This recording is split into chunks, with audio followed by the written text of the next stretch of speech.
નમસ્કાર દોસ્તો, આ કહાની બહુ નાની એવી પણ બહુ જોરદાર કહાની છે. છેલ્લે સુધી તમે જરૂર જોજો, બહુ મજા આવે તેવી કહાની છે. એક ગાઢ જંગલો છે ને આ ગાઢ જંગલની અંદર એક સંત તપસ્યા કરતા હોય છે. આ સંત શ્રી કૃષ્ણ ભગવાનના પરમ ભક્ત હોય છે. તે શ્રી કૃષ્ણ ભગવાનને પામવાની પૂરી ઈચ્છાથી આ તપસ્યા કરતા હોય છે.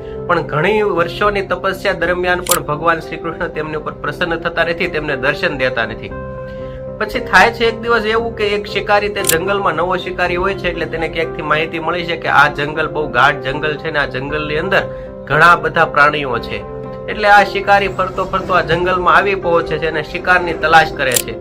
શિકારની તલાશમાં ને તલાશમાં તે શિકારી આ ઝૂંપડી પાસે આવી પહોંચે છે. આ સંતની જે ઝૂંપડી હોય છે ત્યાં આવી જાય છે અને તે સંતને કહે છે કે કઈ ખાવા પીવાનું મળશે, કઈ પાણી મળશે એમ. એટલે સંત કહે છે કે હા, પાણી અને ખોરાક બંને તને હું આપું છું. એટલે તે બંને ખોરાક અને પાણી આપે છે ને પછી સંત કહે છે કે તું કોણ છે એમ. એટલે શિકારી કહે છે કે હું શિકારી છું, હું શિકાર કરવા માટે આવ્યો છું. મને કોઈએ કીધેલું હતું કે આ જંગલમાં ઘણા બધા પ્રાણીઓ છે, એટલે હું શિકાર કરવા માટે આવ્યો છું. પછી શિકારી પણ સંતને કહે છે કે તમે શું કરો છો એમ. એટલે સંત કહે છે કે હું અહીંયા તપસ્યા કરું છું. એટલે શિકારી કહે છે કે એટલે શું એમ. એટલે સંત કહે છે કે હું પણ એક શિકારી જ છું, પણ મારો શિકાર ઘણા વર્ષોથી પકડાતો નથી. એટલે શિકારી કહે છે કે શું વાત કરો છો, તમારો શિકાર કેવો છે મને કહો એમ.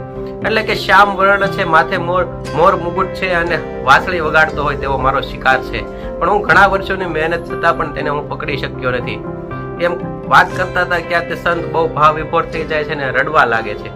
એટલે શિકારી પણ ભાવ વિભોર થઈ જાય છે. શિકારી કહે છે કે ભાઈ તમે શું વાત કરો છો, મેં આજ સુધી કોઈ પણ પ્રાણીને મૂક્યું નથી, બધા પ્રાણીને હું ઓળખું છું. તમે ચિંતા ના કરો, હું પણ આ પ્રાણીને જરૂર પકડી લાવીશ, આ શિકારને હું જરૂર પકડી લાવીશ. અને જ્યાં સુધી હું આ શિકારને નહીં પકડું ત્યાં સુધી હું એક અન્ન કે પાણી કોઈ પણ વસ્તુ મારા મોઢામાં હું નહીં નાખું. એવું તે પ્રતિજ્ઞા લઈ લે છે અને દ્રઢ સંકલ્પ લઈ લે છે. અને શિકારી સંતને કહીને જંગલ તરફ ચાલ્યો જાય છે. શિકારી જંગલમાં જઈને ઝાડ બધે જ પાથરી દે છે અને શિકાર આવવાની રાહ જોવે છે. એક દિવસ વીતે છે પણ કોઈ તે પ્રકારનું પ્રાણી કે શિકાર તેના ઝાડમાં ફસાતું નથી. 2 દિવસ જાય છે, 3 દિવસ જાય છે. એમ કરતા કરતા એક અઠવાડિયું વી ગયું પણ શિકારી પોતાના મોઢામાં અન્ન કે જળનો એક પણ દાણો કે પાણી ગ્રહણ કરતો નથી. આમને આમ 9 દિવસ થઈ જાય છે. 9મા દિવસે જ્યારે તે શિકારી ઝાડ ઉપર ચડી ગયેલો હોય છે ત્યાં તેને ઊંઘ આવી જાય છે, નીંદર આવી જાય છે. એટલે તે ત્યાં સૂઈ જાય છે. ત્યાં જ ભગવાન, એટલે જે પ્રકારનું જે સંતે તે જેનું રૂપ વર્ણન કરેલું હોય છે કે મોર મુગુટ હોય છે, શ્યામ વર્ણ હોય છે અને વાંસળી વગાડતા વગાડતા આવે છે, તેવો જ તે આ રૂપ ધારણ કરીને પ્રભુ શિકારીની ઝાડમાં ફસાઈ જાય છે. સવાર પડે છે એટલે શિકારી જોવે છે કે આ તો ઝાડમાં શિકાર ફસાઈ ગયો છે. એટલે તરત જ શિકારી ઉભો થઈ જાય છે ને નીચે આવે છે અને સીધો જ દોડતો દોડતો સંત પાસે જાય છે અને જે શિકારને પોતાના ખભા ઉપર લઈને કહે છે કે આ લ્યો, તમારું શિકાર પકડાઈ ગયું છે.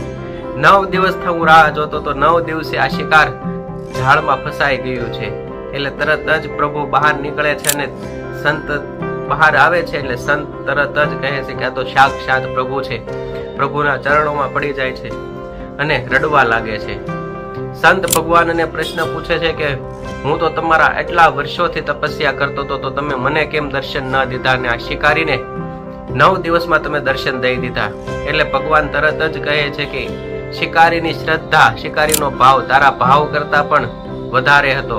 તું તો જ્યારે મારી તપસ્યા કરતો ત્યારે તારા મનમાં કંઈક ને કંઈક બીજા વિચાર આવતા, પણ આ 9 દિવસથી માત્ર એક ને એક વિચાર જ કરતો હતો કે આ રીતનો શિકાર કે જે શ્યામ વર્ણ છે, માથે મોર મુગટ છે અને વાંસળી વગાડે છે, તે જ્યાં સુધી નહીં આવે ત્યાં સુધી હું અન્ન કે જળનો ત્યાગ કરું છું. જ્યાં સુધી આ સંતને હું આ શિકાર ન દેખાડી દઉં, શિકાર ન પહોંચાડી દઉં, ત્યાં સુધી હું કંઈ ખાઈશ નહીં. આટલો એનો ભાવ દઢ હતો, સંકલ્પ હતો. 9 દિવસથી તેણે અન્ન જળનો ત્યાગ કરી દીધો છે. એટલે ન છૂટકે પણ મારે તેને દર્શન દેવા જ પડ્યા. અને મારા ભક્ત માટે તો હું ગમે ત્યારે હાજર થઈ જાઉં છું. એટલે દોસ્તો, આ કહાનીનો સાર એટલો જ છે કે તમે આધ્યાત્મિક માર્ગથી તમે જુઓ કે તમે ભગવાનને પૂરી દિલથી, પૂરી શ્રદ્ધાથી યાદ કરશો તો ભગવાન જરૂર તમને દર્શન દેશે. અને બીજી રીતે હું તમને સમજાવું કે તમારે કોઈ પણ તમે જે ફિલ્ડમાં છો તેમાં તમારે સફળતા મેળવવી હોય અથવા તો તે ફિલ્ડમાં તમારે માસ્ટર બનવું હોય તો તમારે એક ધ્યાન થઈને તે ફિલ્ડમાં તમારે મહેનત કરવી પડશે. પૂરા હૃદયથી, પૂરા સંકલ્પથી, દ્રઢ નિશ્ચયથી તમારે તે ફિલ્ડમાં કામ કરવું પડશે. એટલે 100% તમને તેમાં સફળતા મળશે જ. સફળતા મેળવવાથી તમને કોઈ નહીં રોકી શકે. એટલે દોસ્તો તમારે જો આવા સારા વિડીયો જોવા હોય તો મારી ચેનલને સબસ્ક્રાઇબ કરી દેજો. આવા જ મોટિવેશનલ વિડીયો હું લઈને આવતો રહું છું.